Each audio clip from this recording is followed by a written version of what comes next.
किस उद्देश्य से लोग सवाल लड़ना चाहते हैं? जिनको कोई जानने वाला भी नहीं था कि पीके कौन है।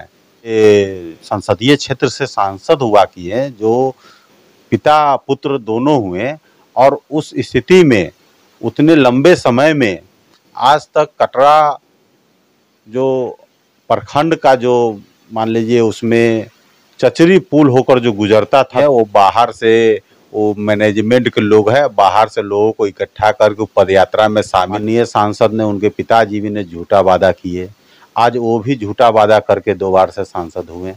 दुकान उनका मध्यम हो गया है, नहीं चल रहा है, तो दुकानदारी को तेजी में लाने के लिए और बहुरूपिया लोग हैं, इस सबसे कोई असर नहीं पड़ेगा। आगामी होने वाले लोकसभा चुनाव की जो सरगर्मी है अभी से ही चढ़ना शुरू हो गया है। ऐसे में हमारे साथ बातचीत करने के लिए जनता दल यूनाइटेड के प्रदेश महासचिव है और जदयू के पूर्व जिला अध्यक्ष भी रह चुके हैं मुजफ्फरपुर से, लेकिन सरगर्मी है इधर प्रशांत किशोर लगातार जनता दल यूनाइटेड के मुखिया नीतीश कुमार पर निशाना साध रहे हैं।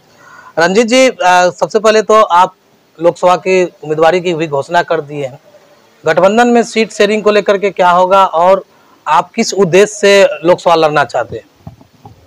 सबसे पहले आपके इस चैनल के माध्यम से जो हमें मौका दिए हैं, इसके लिए आपको बहुत बहुत धन्यवाद, आपके सभी टीमों को धन्यवाद।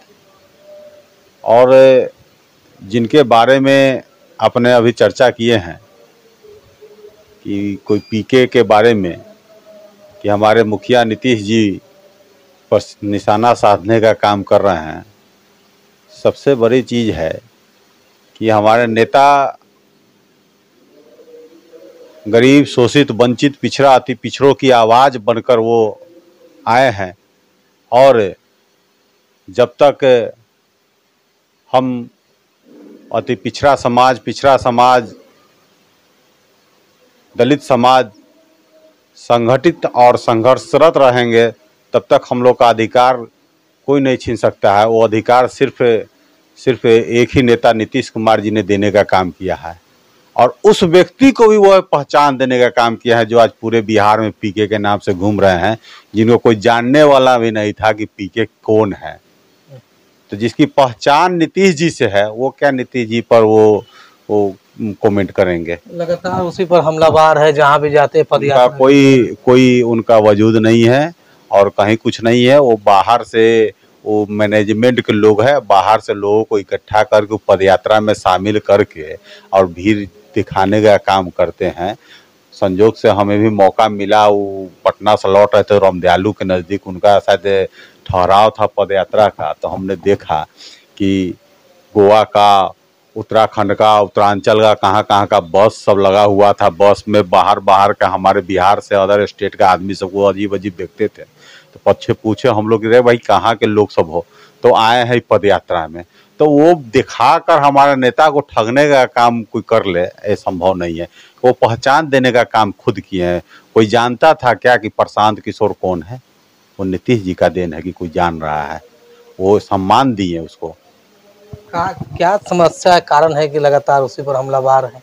कोई समस्या नहीं है, कोई हमलावार नहीं है। वो अपना मार्केटिंग के लोग हैं, और वो मार्केट अपना तेज होता है, अपना दुकान उनका मध्यम हो गया है, नहीं चल रहा है, तो दुकानदारी को तेजी में लाने के लिए वो कर रहे हैं, और भी लोग कुछ कर रहा है। तो छोटे छोटे जो लोग सब, जो मार्केटिंग के लोग हैं, इस तरह का काम कर रहे हैं कि इसी में हम अपना दुकान मेरा कैसे चमके, कैसे तेज हो, आने वाला 24 में 25 में मुझे लोग कैसे पूछे, तो उसका वो अपना दुकानदारी कर रहे हैं, दुकानदारी अपना चमकाने का काम कर रहा है। गठबंधन पर असर पड़ेगा उसके लिए? कोई असर नहीं है, कोई असर। महागठबंधन एकदम एकजुट है, एक सूत्र में बांधा गया है, और ये महागठबंधन नहीं है, ये इंडिया गठबंधन है। जो बिहार की बात करें, बिहार में तो महागठबंधन, जी सही बात है, तो महागठबंधन बहुत ही मजबूत स्थिति में है। कहीं से किसी छोटे छोटे जो एजेंट लोग हैं और बहुरूपिया लोग हैं, इस सबसे कोई असर नहीं पड़ेगा। आपकी भी उम्मीदवारी लोकसभा को लेकर के है, पूर्व जिला अध्यक्ष भी रह चुके हैं, जदयू में है, अच्छे खासे संपर्क है जनता दल यूनाइटेड के मुखिया नीतीश कुमार से। तो ऐसे में क्या आशा उम्मीद लेकर के चुनावी मैदान में उतर रहे हैं? सानी समाज के नाम पर उतर रहे हैं, या फिर कोई विजन है, कोई सोच है कि इसी तरह से सब लड़ रहा है इसीलिए हम भी तंगा के बाद ट्राई कर रहे हैं? नहीं नहीं, ऐसा नहीं है। बिना विजन का कोई राजनीति करने का कोई मतलब नहीं रहता है, कोई उद्देश्य नहीं रहता है। कोई ना कोई लक्ष्य आदमी लेके चलता है। और सबसे पहले आपको बता दें कि इसे मान लीजिए हमारे नेता का हम पर अगर विश्वास से मतलब जताते हैं तो निश्चित रूप से अगर मुझे मौका मिलता है तो हम उस विश्वास पर खरा उतरने का काम करेंगे। और वो हमारे पार्टी पर निर्णय होता है, महागठबंधन का जब सीट शेयरिंग का डिसीजन होगा तो मौका निश्चित अगर हम लोग के कोटा में आएगा तो निश्चित हमें उम्मीद है कि नेता हमारे हम पर विश्वास जताने का काम करेंगे। ये आशा उम्मीद हम लोग रखते हैं।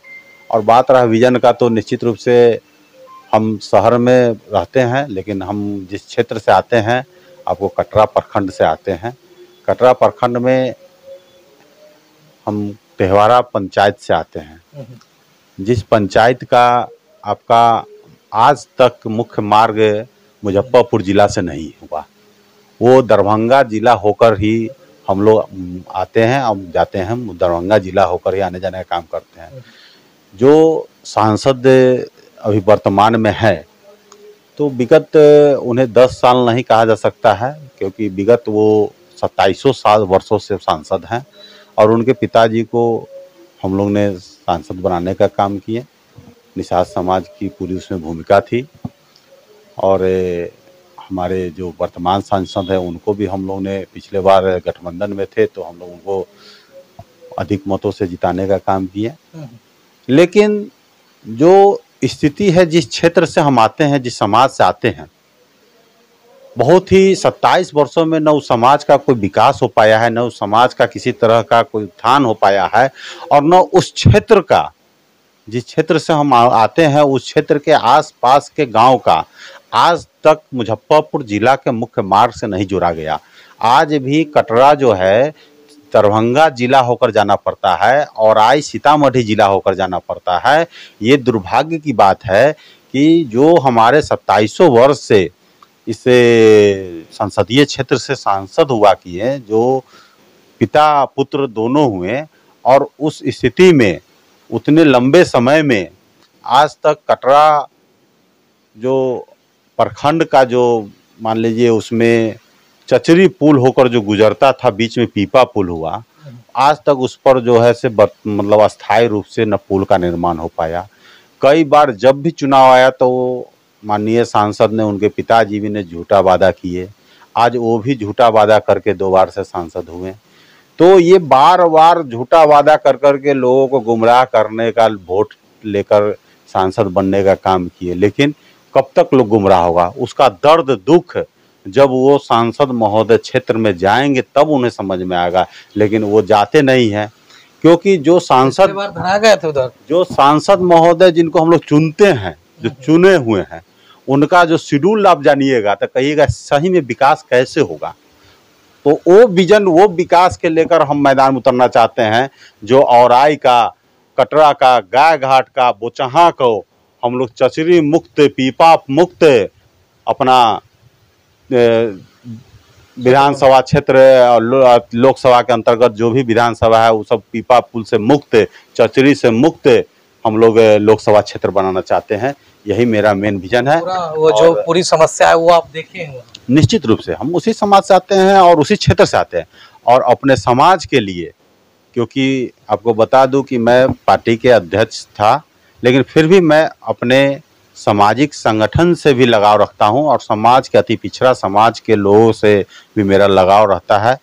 तो उसकी जो व्यवस्था, जीने का हाल, जो पलायन लोग करते हैं, उस सब का स्थिति जो देखते हैं, उसको देखते हुए हम चाहते हैं कि अगर मुझे मौका मिले तो हम नहीं मतलब चाहेंगे कि यहाँ का लोग ध्यान कीजिएगा कि फिर आप भी झूठा आश्वासन नहीं, यहाँ का लोग जो दिल्ली पंजाब जाते हैं वो नहीं जाएं, यहीं रहें।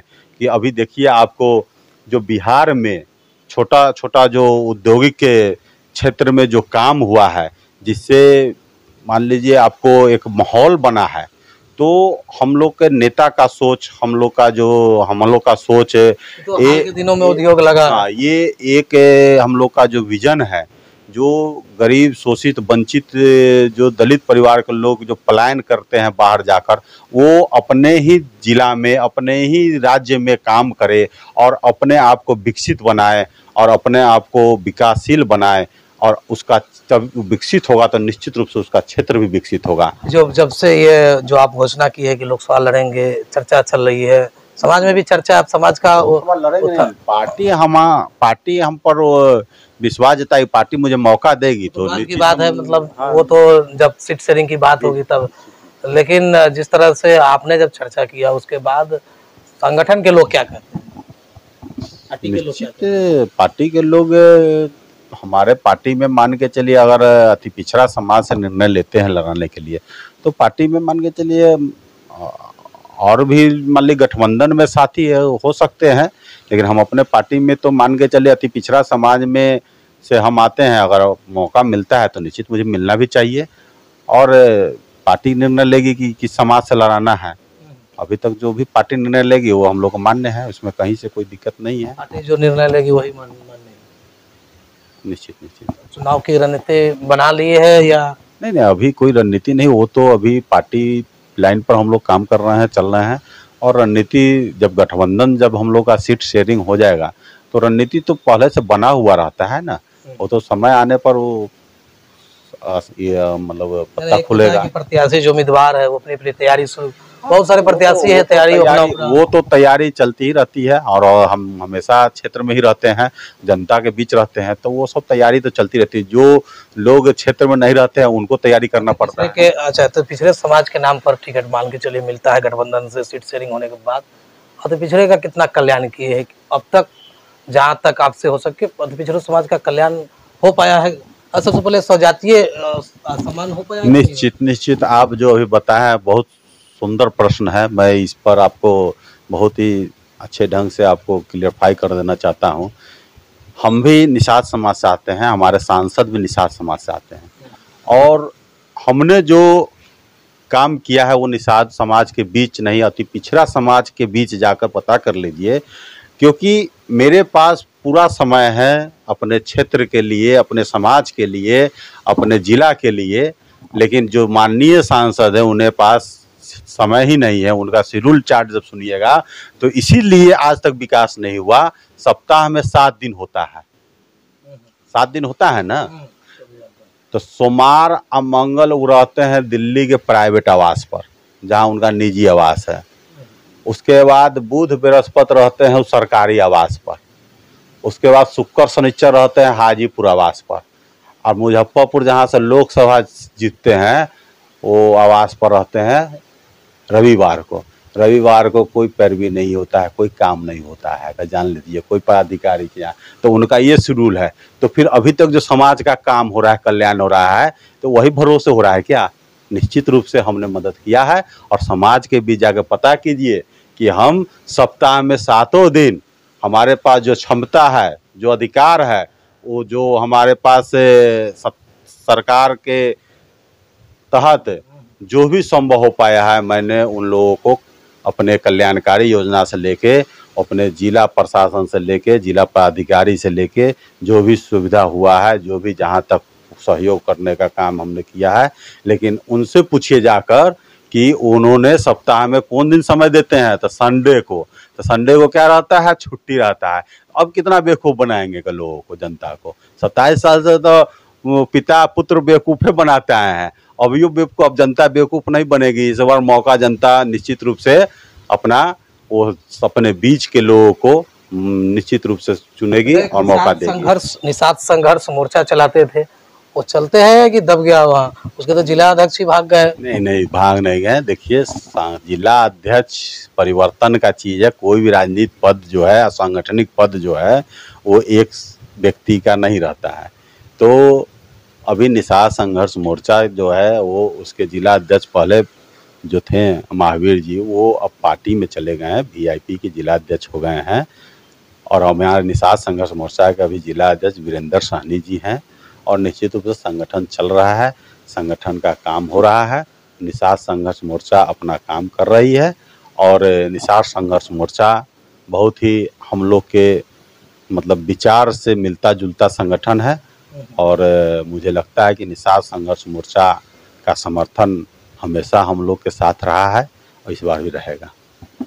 और सबसे बड़ी बात है कि निषाद का नेता अपने आप में कहे जाने वाले मुकेश सहनी भी लगातार दावा कर रहे हैं मुजफ्फरपुर से लड़ेंगे, लेकिन ये तय नहीं हो पा रहा है कि आखिर वो लड़ेंगे किससे। और 4 करोड़ के रथ पर भी घूमे, माहौल भी बना। क्या लग रहा है स्थिति निषाद समाज का कहाँ जाएगा? आप उसी समाज से आते हैं जिनका वो नेतृत्व करने की बात करते हैं, क्या लग रहा है? देखिए, वो निषाद समाज से आते हैं और वो अपना काम कर रहे हैं, हम लोग अपना काम कर रहे हैं, सब लोग अपना अपना काम कर रहे हैं। अब 4 लाख का रथ है कि 40,000 का रथ है, ये तो देखने नहीं गए हैं। 4 करोड़ का है। अब हो सकता है कि पित्तल पर भी सोना का पानी चढ़ता है, उसमें से तोड़ के थोड़ा थोड़ा टुकरावा देते तब न समझ में आता है कि सही में सोना का रथ है, 4 करोड़ का है।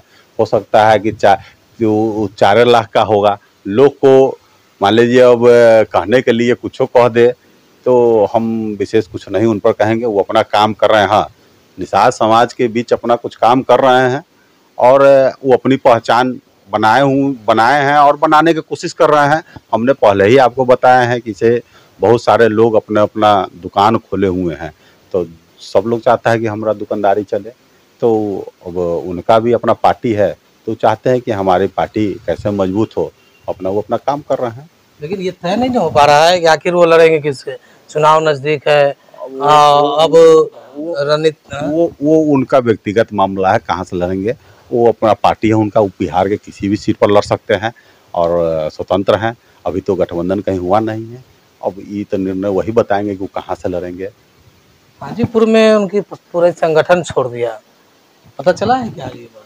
हाँ, पता चला है। देखिए, है क्या कि वो पार्टी के जो उनका है एक विशेष जातीय संगठन से जुड़ा हुआ है। तो जहाँ भी जातीय संगठन की बात आती है तो वो एक संगठन होता है, वो जातीय संगठन से कोई पार्टी नहीं चलती है। तो जो पार्टी में आदर्श समाज के लोग थे तो उन्हें लगा कि एक ही पार्टी का फोकस हो रहा है, इसीलिए उन लोग कहीं ना कहीं से नाराज़गी रही होगी, इसीलिए वो छोड़ के गए हैं। और हम चाहते हैं कि वो अपना सभी समाज को लेकर चले। जब पार्टी बनाए हैं तो निश्चित रूप से सभी वर्ग को लेकर चलना चाहिए और सिर्फ वो एक निषाद समाज पर फोकस करते हैं, इसीलिए अदर समाज के लोग उनके साथ जो भी जुड़ा था वो लगता है उसी से नाराज़गी होगी। और ये तो उनका अपना पार्टी का मामला है और संगठन का मामला है। लोकसभा में उतरिएगा, मान के चलिए टिकट मिल जाती, उतरते हैं तो पूरे 6 जो विधानसभा है, क्या कुछ आंकड़ा निकाले हैं कि आखिर कैसे चुनावी मैदान में उतरेंगे, किस विजन से, क्या कहेंगे कि जनता तो आपको वोट?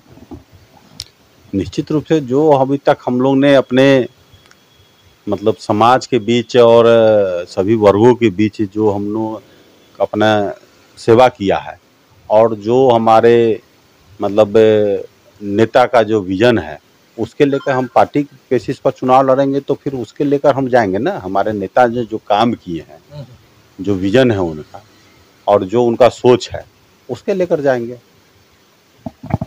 हमारे साथ बातचीत कर रहे थे रंजीत सहनी है, निषाद समाज से आते हैं और लोकसभा की उम्मीदवारी इनका पेश हो गया है, लेकिन गठबंधन में सीट शेयरिंग कैसे होगी उसके आधार पर ये लड़ेंगे। इनका कहना है कि पार्टी अगर मौका देती है तो चुनावी मैदान में उतरेंगे, लेकिन सबसे बड़ा सवाल है कि आखिर किस तरह से मुजफ्फरपुर के सांसद लगातार, जो उनके पिता भी यहाँ से सांसद रहे, दावे और वादे किए गए, लेकिन सबसे बड़ा मुजफ्फरपुर लोकसभा में समस्या और आई कटरा का है, जहाँ आज भी लोग शर्मसार होकर के जी रहे, यानी कि ऐसे अवस्था में जी रहे जहां हर साल बाढ़ आती है और चचरी और पीपा पुल के सहारे अपना जीवन यापन कई महीनों तक करते हैं, जो शर्मनाक है जिले के लिए और लोकसभा क्षेत्र के लिए। लेकिन आज तक इसका निदान कई गठबंधन की सरकार आई गई लेकिन नहीं हो पाया। सांसद भी लगातार बनते आ रहे हैं, पिता बने, उसके बाद 2 बार पुत्र बने, लेकिन उसका निदान नहीं हुआ है। लेकिन ऐसे में रंजीत सहनी का वादा है कि अगर हमें मौका मिलती है तो हम उसी इलाके से आते हैं और उसी समाज से आते हैं जिस समाज की यह बड़ी समस्या है। देखना होगा कि अगर ये चुनावी मैदान में अगर पार्टी मौका देती है तो क्या ये उस वादे को निभा पाएंगे। देखते रहे, आगे भी इस तरह की खबरें हम आपको दिखा देंगे।